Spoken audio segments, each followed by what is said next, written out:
سلام، امیدوارم حال همتون خوب باشه. این روزای خاصی از لحاظ روزای انرژی و اینجور چیزا که توی پیج اصلی، یعنی توی پیج اینستاگرام که خب راجبشون صحبت میکنیم. بعد از لحاظ تاریخی باید بهتون بگم که امروز 2 اردیبهشت 403. بعد خب حالا جلسه امروزمون رو شروع میکنیم با نام خداوند یکتای خودمون.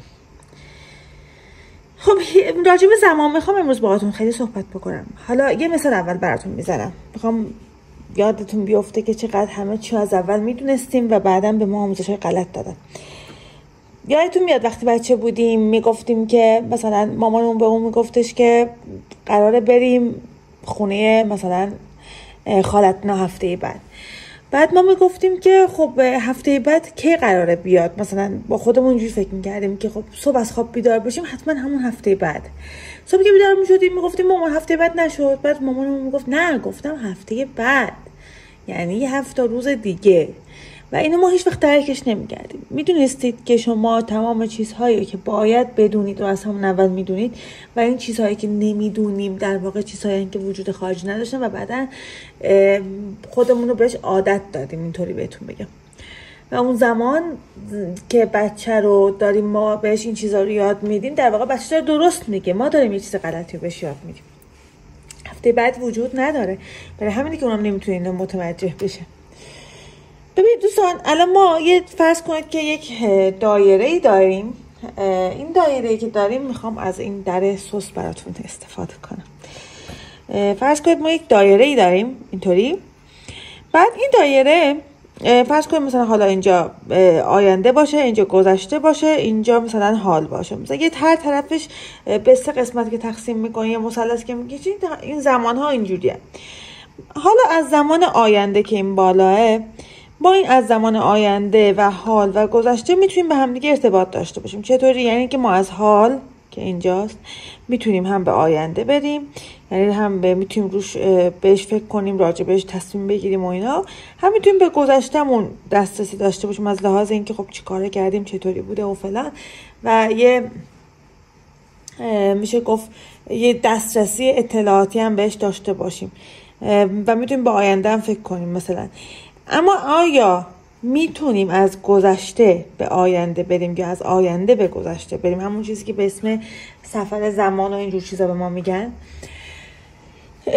راجع به این یه آزمایشی هست که نشون میده که فوتون‌های نور، الکترون در واقع، به خاطر اینکه هر لحظه اثر ناظر روش داره اثر میذاره، در واقع وقتی که اثر ناظر هر لحظه‌ای که پیدا میشه، بر اساس اون میتونه حتی گذشته‌ش هم تغییر بده. آزمایش همینو توی پیجمون گذاشتم، توی پیج اینستاگرام، هم خیلی آسون دیدید و اگر ندیدید لطفاً برید ببینید که نشون میده که قابلیت حتی تغییر گذشته هم وجود داره.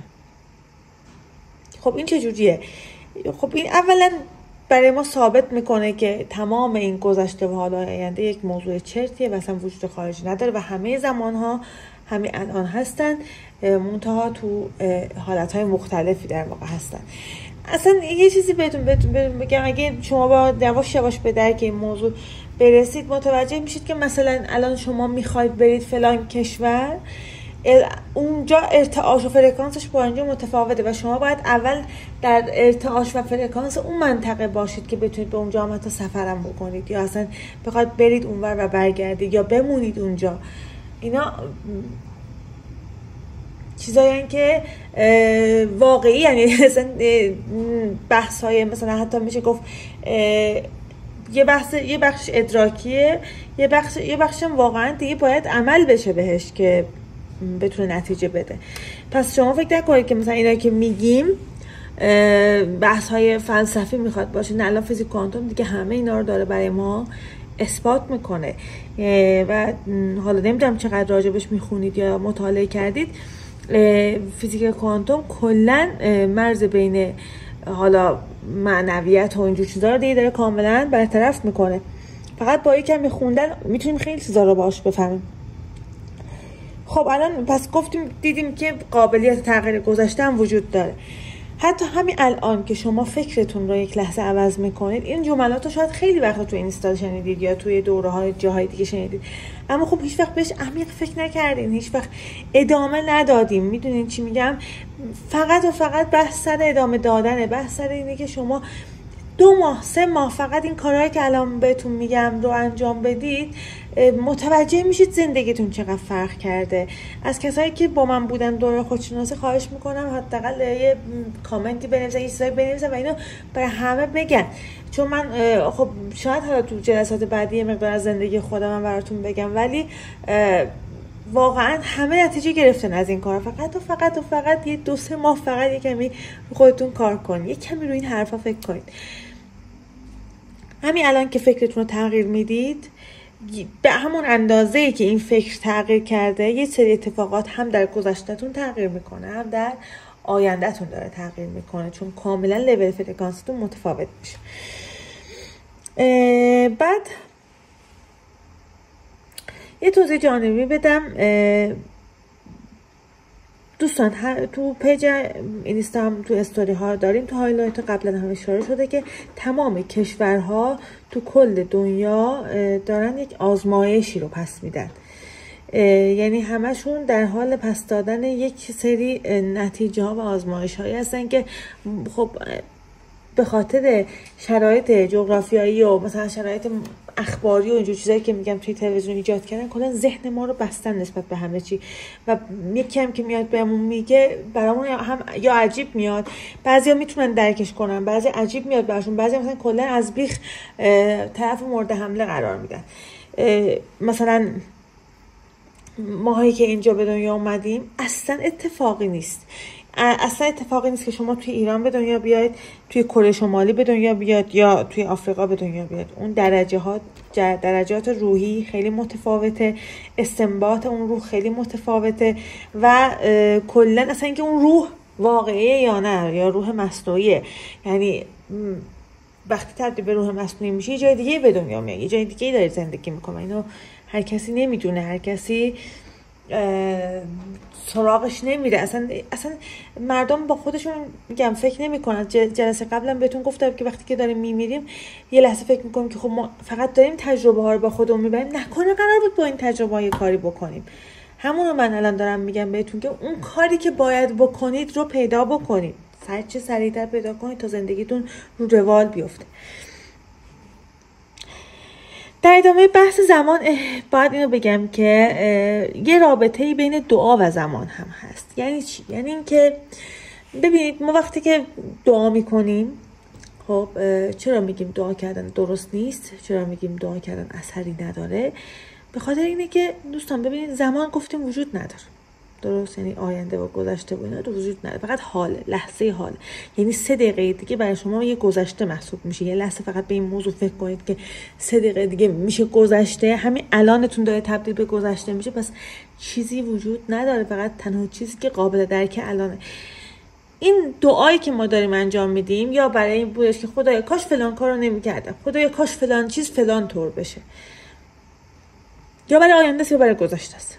درسته؟ وقتی زمان وجود نداره، وقتی اون چیزی که داریم براش دعا میکنید وجود نداره، چطور توقع دارین که دعاتون اثر بکنه؟ الان که این موضوع رو متوجه میشیم که این قضیه وجود خارجی نداره و هر لحظه هم قابلیت تغییر رو داره، چطوری میشه که براش دعا اثر بکنه؟ مگه مثلا منطقی به نظر میاد که بخوایم برای چیزی که وجود خارجی نداره بتونیم چیزی بخوایم؟ حتی من همیشه بچه‌ها میگم وقتی واسه خداوند زمان وجود نداره و تو داری برای شرایطی دعا میکنی که یا شامل گذشته است یا شامل آینده است، پس اون موقع خدا وجود نداره. خیلی ساده است. وقتی خدای من در اون لحظه حضور نداره، من واسه چی دارم دعا میکنم؟ اول من باید دارم به اون بگم که آقا یه زمان آینده هست، خدا من میاد بهت میگه اگه من آفریدم، من میگم زمان نیست. تو داری راجع به چی صحبت میکنی؟ نمیدونم. برای همینه که میگیم شکر گذاری کردن خیلی خیلی خیلی موثره، چون شما رو دقیقاً به لحظه حال میاره، دقیقاً کاری میکنه که شما به همین الانتون دارین توجه میکنید. وقتی به الان دارین توجه میکنید، هر نفس شما برای شما اتر یا انرژی حیات داره ذخیره میکنه. یعنی شما هر نفسی که آگاهانه میکشید، آگاهانه نفس کشیدن یعنی چی؟ یعنی سرمایه دم و گرمای بازدم رو حس کنید. وقتی که دارید اینو حس میکنید، همزمان دارید از انرژی الهی و خداوند بهره میگیرید، همزمان دارید روحتون رو شارژ میکنید. یه مسئله‌ای که از حالا می‌خواستم جلسه قبلا بهتون بگم ولی الان میگم چون دیگه بحثش اومد. دوستان، خلقت ما میگیم کار خداونده، ما هم از خداوندیم، پس توانایی خلقت داریم. یعنی میز، صندلی، فلان بهم همه چینا کار خلقت ما. حتی بعضی از موجودات شیطانی هم خلقت ما. اهریمن هم خلقت ماست که میگیم هر کسی اهریمن خودش رو باید شکست بده. خب الان ما خودمون هم خالقیم دیگه به نوعی، درسته؟ حتی ما یه موجود دیگه هم داریم خلق میکنیم. پس خالق چه ویژگی‌هایی داره؟ ویژگی خالق خداوند چیه؟ همونها رو تو خودتون ایجاد بکنید تا خلق کنید. همین الان که میگم تو لحظه حال باشید، یکی از اون کارها همینه. تو لحظه حال بودن یکی از صفات خالق رو ایجاد کردنه. شما تو خودتون اون صفت رو ایجاد میکنید و خلق میکنید. نفسی که میکشید، آگاهانه میکشید، این اتر روحتون رو بالا میبره. حالا عین شارژ گوشیه. یعنی چی؟ یعنی که وقتی گوشی شما شارژش پایینه، خب فقط به درد زنگ زدن میخوره، باش کار دیگه نمیتونید بکنید. به میزانی که شارژش میره بالا، میتونید SMS بزنید، بعدش که میره بالاتر میتونید به مثلا اینترنت برید و بعد میتونید فیلم هم نگاه بکنید. این شارژ باید بالا بره. خودش هم این شارژ اینطوری نیستش که بگید که الان من 2 تا دونه نفس آگاهانه کشیدم شارژم شد 100%. نه، شارژ شما الان روی 1 و 2. این شارژ طول میکشه که بره بالا، ولی این شارژی که میگم طول میکشه میره بالا، اونقدر قرار نیست طول بکشه. میگم شما توی 2-3 ماه نتیجهش رو میبینید و بعد میفهمید که من الان شارژ 20% هم این کار با زندگیم کرد. ببین شارژم 100 بشه چقدره. نه رویا فروشی دارم بهتون میکنم، نه میگم من قراره براتون وردی بخونم، نه میگم من قراره براتون کار. همش با خودتونه. فقط قراره یه سری کارهای، یه سری تغییرات ذهنی و فکری تو خودتون ایجاد بکنید و با دلیل و مدرک دارم بهتون میگم. فقط اینو نمیگم، نمیخوام بهتون حرفای دلخوش کنک بزنم، حرفای قشنگ بزنم که فردا روز برین توی مثلا زندگی عادی بعدش یادتون بره. اینا دیگه یادتون نمیره، چون اینا با دلیل و مدرک دارم بهتون میگم. یعنی با وقتی بهتون میگم این زمان وجود نداره، پس دعا اثر نمیکنه. پس انرژی حیات شما اینطوریه. اتر عنصر 5 هستی چند ماه پیش، 6 ماه پیش تو خود اخبار خودمون گفتن اثبات شد، در حالی که افلاطون ببین که اینا رو گفته، خودشون هم میدونستن بوده، مجبور به اعترافش شدن. ساختمون ها همشون دارن اتر جذب میکنن، ساختمون های بزرگ ما. پس اینا رو همه رو ما میدونیم. خب همین اتری هم که الان گفتم دقیقاً تو زمان حال موجوده، اما خب با اخبار، با نحوه سیستم که تو آموزش به ما میدن، سعی میکنن کار کنن که ما اصلا تو الان زنده نباشیم. همه ما در حالت زامبی داریم به سر میبریم، چون یا تو گذشتمونیم یا تو آیندهمونیم. خب این تمام تلاشیه که این تلویزیون داره برای ما انجام میده، این سیستم آموزشی داره برای ما انجام میده. شما همینو مانع بشید، به تمام خواسته هاتون قراره برسید. بعد بهتون جلسه قبل رو حتما برید ببینید، حتما برید ببینید. گفتم که اگر اینا رو متوجه بشید، اگر حس کنید جای اشتباهی قرار دارید، یعنی اون آزمایش تموم شده. پس این شمایید که اونو نگه داشتید هنوز. وقتی که یک اتفاق تو گذشته براتون میفته، این شمایید که دارید هی تکرارش میکنید. این اتفاق دیگه وجود خارجی نداره. یک بار اتفاق میفته، یک بار شما کار ما پس میدید. این شمایید که اون اتفاق رو هر روز دارید تکرار میکنید، چه فوت عزیزی باشه، چه ورشکستگی باشه، چه هر اتفاق دیگه باشه. پس شما باید شکرگزاری کردن رو تمرین بکنید و بلد باشید و اصلا بدونید چی میخواد. مگه شما مشاور خدایید؟ مگه شما چی میگم شدید مگه دست راست خدای یکتای خودمون، همون کسی که از وجودش هستیم، همون کسی که عامل حرکت‌های بی پایان الکترون و نوترون و پروتون و اینجور چیزاست؟ خب مگه شما مشاورشید؟ مثلا که میگید این کارو بکن، مثلا یه لحظه الان شما فرض کنید میرید به پدر مادرتون میگید فلان چیز و بهمان چیز و اینم بده اونم بده فلان کن بهمان کن، بعد پدرتون مادرتون داره نگاهتون میکنه میگه که خب این چیزا رو تو کمدش هم داره، اصلا کمدش رو رفته ببینه، اصلا میدونه که این مثلا میگم منی که فلان چیزو میخوام، مثلا بچه‌ای که فلان خواسته رو داره و پدر مادرش میگه که آخه خواسته واسه سن ایمونه، من از این بیشتر برای این میخوام، من از این بزرگترش رو میخوام، این اصلا بهتره یه جای دیگه باشه، این داره اینجا جون میکنه اونجا راحت تره، این چی داره میگه، این چرا اصلا نمیفهمه چیه، باز اول هر وقت فهمه چیه بهش میدم، چون وقتی اینو نمیفهمه اونم نمیفهمه.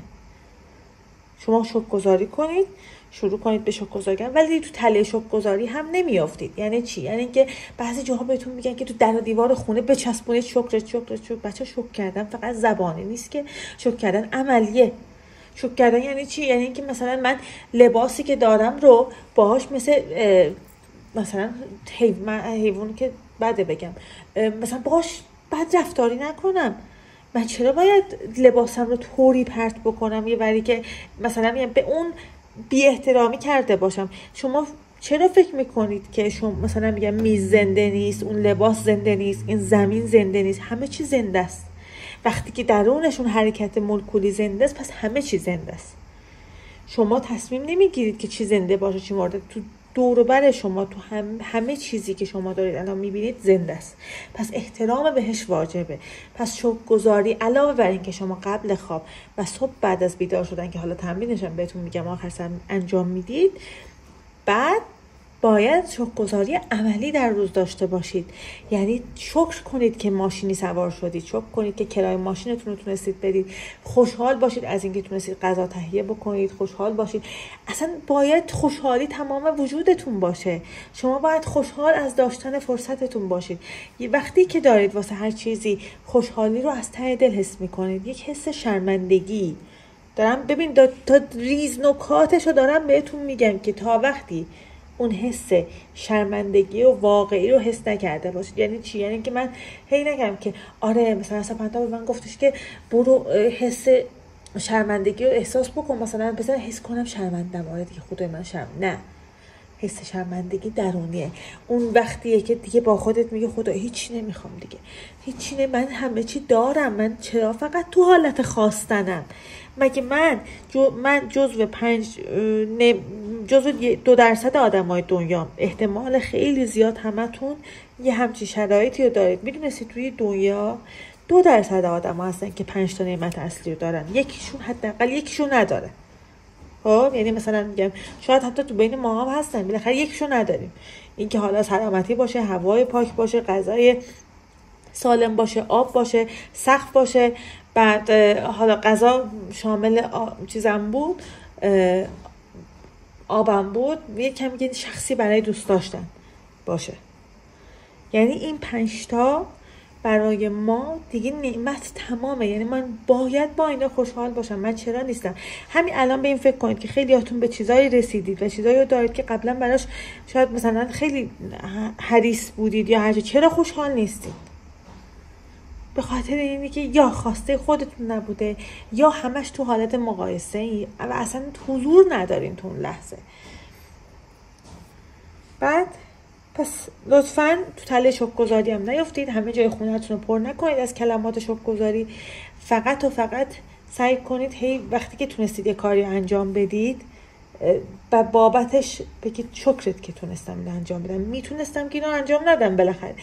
و این توی 2-3 روز بعد برای شما تبدیل میشه به یک حس شرمندگی که من چرا انقدر تو حال زندگی نکرده بودم، چرا هیچ کدوم از اینا درک نکرده بودم، من چرا فکر میکنم پس خدا وظیفشه که منو هر روز صبح از خواب بیدار کنه، وظیفشه که من بتونم الان یه چیزی دستم بگیرم، بتونم جایو نگاه بکنم، بتونم صدایو بشنوم و این 5 تا حواسی که داره دنیا رو برای من ترجمه میکنه رو سالم داشته باشم. من چرا واقعا داره وظیفش میدونم؟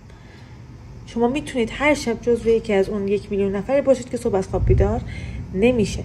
صبح که بیدار میشید چشمتون رو که واز کردید حتما تشکر کنید که یک فرصت دیگه داده شد که شما این مسیر رو بتونید بهتر از قبل برید، بیشتر از قبل جلو برید تا اینکه بلکه تمومش کنید و جزو اون روح‌های مصنوعی نشید.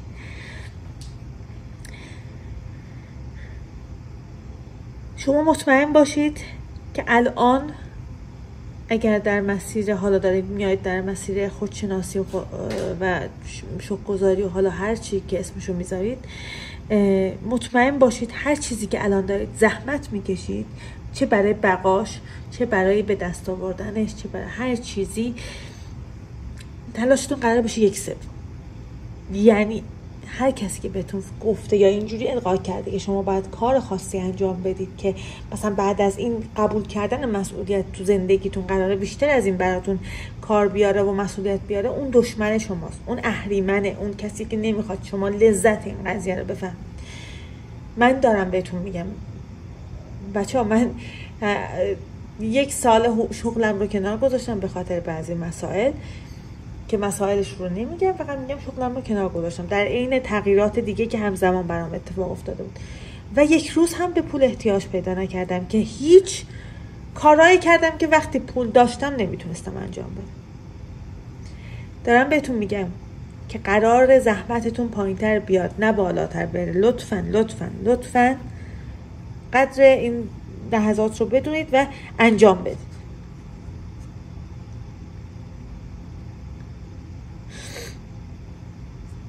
ببینید دوستان، جلسات قبلی هم باز این موضوع مطرح کردم.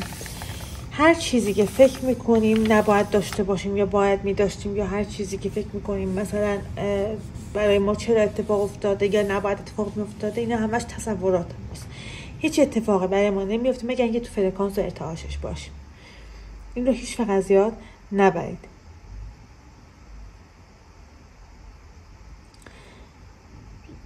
یکی از ما چندین تله داریم که در آینده هم راجبشون بیشتر صحبت میکنیم که یکیش احساسات ما هستند و یکیش خاطرات ما هستند. احساسات رو تو جلسه‌های بعدی براتون میگم چون خیلی عمیقه، خیلی به نظر من یکی از سنگین ترین بحث‌های این خودشناسیه. اما راجب خاطرات، ببین بچه‌ها، خاطرات برای ما تله هستن یعنی چی؟ یعنی اینکه خب الان یه لحظه خاطره خیلی خوب رو یادتون بیارید، چقدر با جزئیات یادتون میاد، چقدر مرورش کردید تو زندگیتون، درسته؟ و یا خاطره بد، چقدر با خودتون هی بهش فکر کردید، هی تو ذهنتون انواع حالت‌ها رو مرور کردید که چه کارا که میشد بکنید و نکردید و اینا. حسرتوار یعنی چون شما میتونید با یه اتفاقی آگاهانه برخورد بکنید، درسش رو بگیرید و رهاش بکنید که اون کاری که ما داریم الان با هم انجام میدیم. ولی یکی هستش که شما فقط و فقط یاد یه جایی میافتید که یه سیلی خوردید، یه فوشی خوردید و فقط تا اون لحظه رو هی مرور میکنید. فلان لحظه من اون سیلی رو خوردم، بعدش رو دیگه فکر نمیکنید که چیا شد. میگید من اگه اونجا اون بعد اون مثلا میگم من کاش میزدم، من کاش فلان حرفو میزدم، ولی هیچ وقت اون اتفاق رو تو ذهنتون تموم نکردید. اون روز رو، اون لحظه رو همیشه نصف زندگی کردید تو ذهنتون. به خاطر همینه که اون اتفاقی داره براتون تکرار میشه. وقتی تو اتفاقات خوب و تو اتفاقات بد ما گیر میکنیم، زندگیمون اونجا استاپ میشه. اونجا میشیم یک برکه راکت و دیگه اون اتفاقات یا ازش رد نمیشیم یا اتفاق بهتری برامون نمیفته.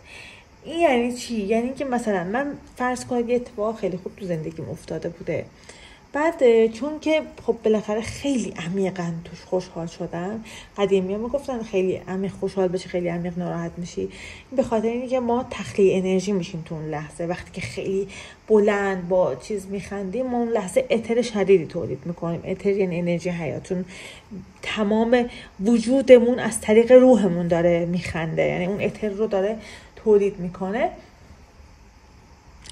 و اون توسط خب انرژی هایی که بیرونه خورده میشه و بخاطر همین فوری افت انرژی پیدا میکنه. بعد شما وقتی که خیلی خوشحال میشید و اون تو ذهنتون براتون خیلی گنده میاد و خودتون هم هی اصرار دارین که اون قضیه رو گندش کنین، خب این اتفاق تو ذهنتون به عنوان یک حد نصابی قرار میگیره که دیگه هیچ چیزی لیاقت و جایگزینی اون رو نداره. یعنی شما اجازه نمیدید که نه خودتون ارتقا پیدا بکنید که اتفاقات بزرگتر از تصور قبلتون براتون بیفته، نه اون اتفاق رو ول میکنید که اون اتفاق بخواد بازم براتون تکرار بشه. یعنی شما دو تا چیز رو اصلا انجام نمیدید، نه خودتون بزرگتر از اون اتفاق میشید که اتفاقات بزرگتر از اون رو تجربه بکنید، نه اونو خالی میکنید جاشه که بابا اصلا همون قبلی هم تکرار بشه. خب پس یادتون باشه که شما باید از درگیر بودن با خاطرات رها بشید. یه چیزی بهتون بگم شاید باورتون نشه، من خاک سپاری مادرم خاطرم نیست، یعنی یادم نمیاد اون روزی که مادرم خاک سپاری کردیم نمیدونم چه جوری بودم، چی پوشیدم، چی کار کردم، کجا. اونقدر سعی کردم همه چی از یادم ببرم چون من مالک اون نبودم، چون اون کسی که اون آورد من نبودم، اون کسی که بردم من نبودم. مالکی من سعی کردم بشناسم به چیا کنترل دارم، به چیا مالکیت دارم و بعدا فهمیدم که من به هیچ چیزی مالکیت و کنترل ندارم الا روحم. خب پس شما هم لطفاً راجع به این موضوعات کمی فکر بکنید. باید با هم دیگه سعی بکنیم از خاطرات خوب و از خاطرات بد رها بشیم. حالا خاطرات خوب و خاطرات بد رها شدنمون تمرین داره که یه مینی جلسه داریم که فکر کنم 10 دقیقه که قرار بعد از این جلسه براتون بذاریم. مثل تمرینات رو میذاریم، شروع میکنیم به تمرینات گفتن که بریم و یواش یواش خاطرات خوب و بدمون رو تعدیل کنیم، بالانس کنیم و اصلا از ذهنمون پاک کنیم. ما نباید نه درگیر خاطرات خوبمون باشیم نه درگیر خاطرات بدمون باشیم. وقتی که این به اوج خودش برسه دیگه ما تو گوشیمون هیچ عکسی نگه نمیداریم، چون ما تو گذشته زندگی نمی‌کنیم. نمیگم حالا یکی دوتا شاید دوست داشته باشین، دوست داشتن اشکال نداره، ولی مطمئن باشید که برده اون عکس نشدید، برده اون لحظه نشدید. یعنی من اون لحظه هایی که سفر رفتم رو، این منم که باعث میشم که دیگه تکرار نشه اون سفرها، اون لحظه ها، چون که خب انقدر به اون عکس نگاه میکنم، انقدر با خودم فکر میکنم که اصلا اون روز یادته تو اون سفر. هی میرم براش تعریف میکنم برای این اون، برای کسایی که با من بودن میگم یادت میاد چقدر قشنگ بود، چقدر شیرین بود، چقدر دیگه تکرار نمیشه. خب مسلما دیگه تکرار نمیشه. خب منم که باید اونو فراموش کنم، بگم خب اتفاق خاصی نیفتاد، بایدم من مسافرت میرفتم، من بایدم خوش میگذروندم، اصلا هیچ چیز خوش گذروندن عمیقی نیست. خدای من دست درد نکنه دادی، همیشه اینو تو استوریام براتون میگم، بگید دست درد نکنه دادی، مرسی که دادی، دمت گرم که دادی، اما جای تو رو نمیگیره. اما اونقدر خوشحالم نمیکنه که وقتی که با تو حرف میزنم خوشحال میشم. احساس بی اهمیت بودن رو به کائنات بدید و در این حال شکرگزار هم باشید. خب دوستان، راجع به اتر، ببخشید ویدیو قطع شد، راجع به اتر قرار جلسات بعدی با هم صحبت بکنیم که اتر چیه کلا، ولی خب یه دونه توضیح خیلی کوتاه گفتم که همون انرژی حیات یا انرژی هستی که بهش خیلی جا پرانا یا انرژی چی هم میگن. خب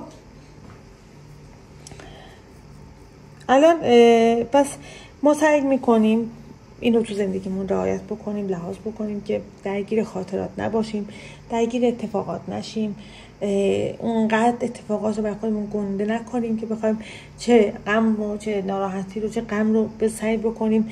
ببینید نمیگم با گریه کردنشون الان مبارزه بکنید، الان شما باید با کودک درون اونجور که طرف میشید، خب گریه ها طبیعی خواهد بود، بالا پایین ها طبیعی خواهد بود. بعد از 2-3 ماه یواش یواش که دیگه دارید شما خودتون بازیابی میکنید، یک پازل هاتون رو از اول میچینید، قبول میکنید یه قسمت های یه تیکه گم شده، اون تیکه رو شاید سعی کنید یه جوری رنگش رو با اون یکی ها متناسب تر بکنید و قبولش میکنید اونطوری و تماما میایید بالا و همه جا رو قشنگ ترمیم شده و درست و منسجم داریم میاییم بالا. دیگه یواش یواش یاد میگیریم که دیگه ما با احساساتمون اینطوری باید رفتار بکنیم که نه خیلی خوشحال و نه خیلی ناراحت براشون، هیجانی رفتار نکنیم.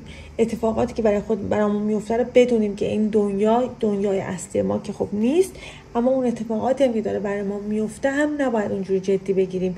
اینی که از خواب دارید بیدار میشید. اون تبلیغاتی که راجع به عینک‌های 3 بعدی الان داره انجام میشه و بعد یه تراشه گذاشته میشه توی مغز، دقیقاً همینه بچه‌ها. الان ما یک تراشه‌ای رو مغزمون هست، جلوی قده صنوبریمون هست که ما دنیای اصلی رو نمیتونیم ببینیم، که الان دنیای شبیه سازی از دنیای اصلیه. اینه که از خواب بیدار میشید. چطور شما از خواب بیدار میشید؟ چشمتون رو باز میکنید، فکر میکنید دنیای اصلی رو دارید میبینید، چشم الانتون هم درست بشه میفهمید که این دنیای الانتون خواب بوده. منتها خب بالاخره اسارت ها داره بیشتر میشه دیگه. یعنی شما فکر کن کار اون کسی که قراره بعداً به اینا بگه که اون تراشه رو در بیار، اون عینک رو در بیار، چقدر سخته و اونا چجوری قراره نجات پیدا کنن، واقعا خدا میدونه. خب پس میخوام یه مثالی در واقع زدم که بدونید که ما الان داریم از چه چیزی خودمون رو محروم کردیم و محروم هستیم در واقع، و این چیزی که الانه واقعا خوابه.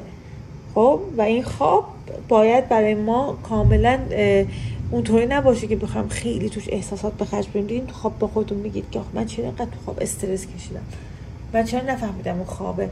الان همونه، چرا اینو نباید زودتر بفهمیم و اون تجربه رو ازش استفاده کنیم و از این خوابه بزنیم بیرون.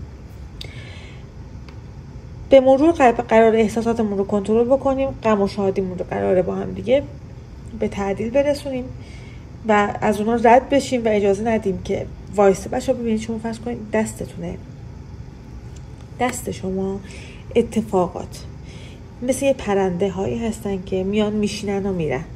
ممکنه توی این اتفاقات یه پرنده باشه که شما از ظاهرش خوشتون نمیاد، ولی یه ممکنه بعدش هم طاووس بیاد بشینه. اگه شما مثلا میگم توی یه قناری، توی یک مثلا میگم مرغ مینایی چیزی اومده نشسته و اونو بخوایم به زور نگه دارید، اون میره و بقیه هم میترسن که بیان بشینن اینجا. هیچ چیزی رو به زور تو زندگیتون نگه ندارید، اجازه بدید روون باشید، اجازه بدید اتفاقات بیان برن. همتون میدونید که هر اتفاقی که داره میفته هیچ وقت ثابت نبوده، احساس ما هم بهش ثابت نبوده. بخش سانسورگر ذهن ما همیشه کار خودش رو بلده و میتونه که شما رو از اون قسمت رهایی بده و بعدن ما این که حسرتش رو میخوریم که خب چرا اینقدر طولش دادم. الانم دیر نیست، الانم اصلا دیر نیست. من دوست ندارم جزو آدمایی باشم که بهشون احساس گناه بدم. اصلا کسی که توی زندگی مونده، توی اتفاقی مونده، مجبور شده تحمل بکنه، من نمیخوام بهش احساس این بدم که تو که دیگه موندی دیگه همینم بسته، همین حقته. نه، من درکش میکنم، درکتون میکنم. خودم همون روزا رو کشیدم، میدونم که آدما از یه سری چیزا باید از درون غنی بشن. این غنی شدن فقط کار ما نبوده، کار کسایی بوده که با ما رو به این دنیا آوردن. اونا هم اون بیچاره ها خودشون چی یاد گرفتن که بخوام به ما بگن. اما اب نداره، مسئولیتش رو هم دیگه قبول میکنیم، با هم دیگه در کنار هم دیگه راهشو پیدا میکنیم و جلو میریم. ممنون میشم برای دوستانتون بفرستید تا اونا هم بتونن به زندگیشون یه جونی بدن، یه کارایی بکنن که هیچ وقت شاید فکرشون نمیکردن که بتونن از پسش بر بیان. لطفا سابسکرایب کنید، دنبال کنید. یعنی اگه سابسکرایب نکنید برای من حساب نخواهد شد دیدن شما.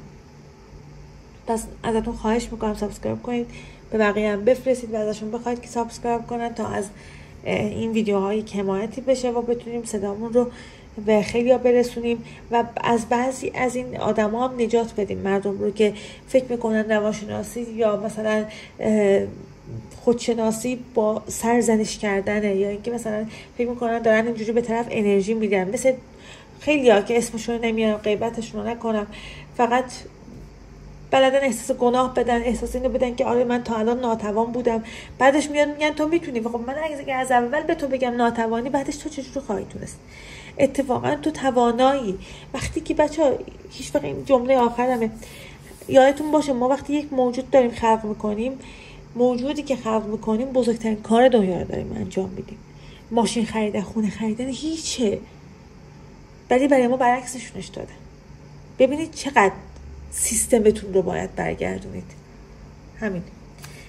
انشالله که هممون کنار هم دیگه به خیلی چیزا قرار برسیم.